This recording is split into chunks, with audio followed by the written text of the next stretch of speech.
किसान आंदोलन के बाद अब आपको केरल लेकर चलते हैं। केरल में ईद के मौके पर वहां की सरकार द्वारा दी गई छूट जानलेवा साबित हुई। हम पहले दिन से आपको यह कह रहे थे कि ईद के मौके पर लॉकडाउन में छूट देना जानलेवा होगा, और वही हुआ। तुष्टीकरण की राजनीति की वजह से लॉकडाउन में दी गई इस छूट के कारण केरल में कोरोना के मामलों में जबरदस्त तेजी आ गई है। अब सोचिए, इसकी जिम्मेदारी कौन लेगा।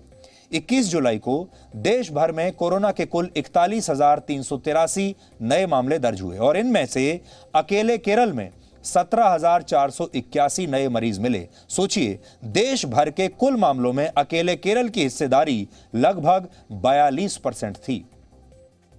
हमने लगातार इस मुद्दे पर आप सबका ध्यान खींचा, लगातार कई दिन से बताते आ रहे हैं, लेकिन सांप्रदायिकता वाली राजनीति एक बार फिर से जीत गई और सही मायनों में धर्मनिरपेक्षता एक बार फिर हार गई। और कोरोना वायरस ने यह बता दिया कि असल में यह वायरस ही सबसे बड़ा धर्मनिरपेक्ष है। ना ये हिंदू देखता है, ना मुसलमान देखता है, और सबके बीच ये बराबरी से मौत बांटता है। ये कुंभ में भी मौत बांटता है और ये ईद पर भी मौत बांटता है। लेकिन हमारे देश के जो नेता हैं, हमारे देश की जो अदालतें हैं, वो इन दोनों को अलग अलग चश्मे से देखती हैं।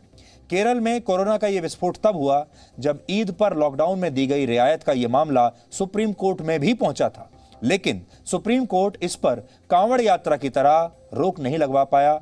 और इसलिए हमें लगता है कि केरल में कोरोना के केस बढ़ने के पीछे ये एक अदालत की भी नाकामी है। 20 जुलाई को इस मामले में सुप्रीम कोर्ट ने सुनवाई करते हुए कहा था, अगर इस रियायत की वजह से कोरोना के केस बढ़ते हैं तो कोर्ट इस पर उचित कार्रवाई जरूर करेगा। इसलिए आज हम केरल की स्थिति सुप्रीम कोर्ट के संज्ञान में लाना चाहते हैं और बताना चाहते हैं कि राज्य में कोरोना की वजह से हालात बिगड़ चुके हैं।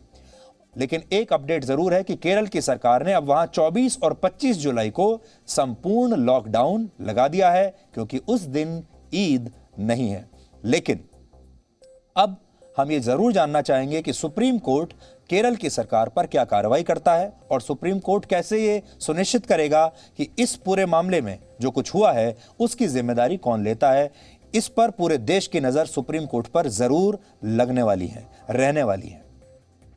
और आज जब कोरोना वायरस की बात हो रही है तो आपको हमारे देश के लोगों का इस पर मूड भी समझना चाहिए। हमारे देश के बहुत से लोगों ने मान लिया है कि कोरोना की दूसरी लहर अब जा चुकी है और तीसरी लहर जब आएगी तब की तब देखी जाएगी।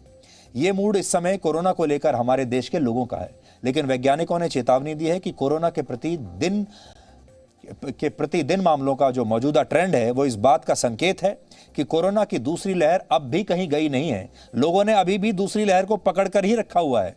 तो दूसरी लहर जब जाएगी नहीं तो तीसरी आएगी कहां से? इसे आप इन आंकड़ों से समझिए।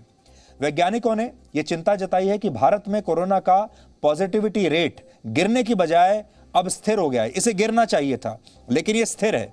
1 जुलाई को देश में पॉजिटिविटी रेट 2.48% था, जो 21 दिनों के बाद भी 2% से नीचे नहीं गया। सरल शब्दों में कहें तो पिछले लगभग एक महीने से देश में कोरोना के 30 से 40 हजार मामले हर रोज लगातार आ रहे हैं और यह ट्रेंड बताता है कि दूसरी लहर अभी गई नहीं है, बल्कि यह स्थिर है। और इसे आप चाहें तो इस चित्र से समझ सकते हैं। इसमें लिखा है कि बाजारों में भीड़ लगाने वाले लोग कह रहे हैं कि जब हम दूसरी को जाने नहीं देंगे तो तीसरी वेव आएगी कहां से। ये कार्टून है आपकी स्क्रीन पर, और ये बात सच है हमारे देश के मामले में कि हमारे देश के लोगों ने दूसरी लहर को ही ऐसे पकड़ कर रखा है कि वो जाने का नाम ही नहीं ले रही, और दूसरी लहर जाएगी नहीं तो तीसरी आएगी कब।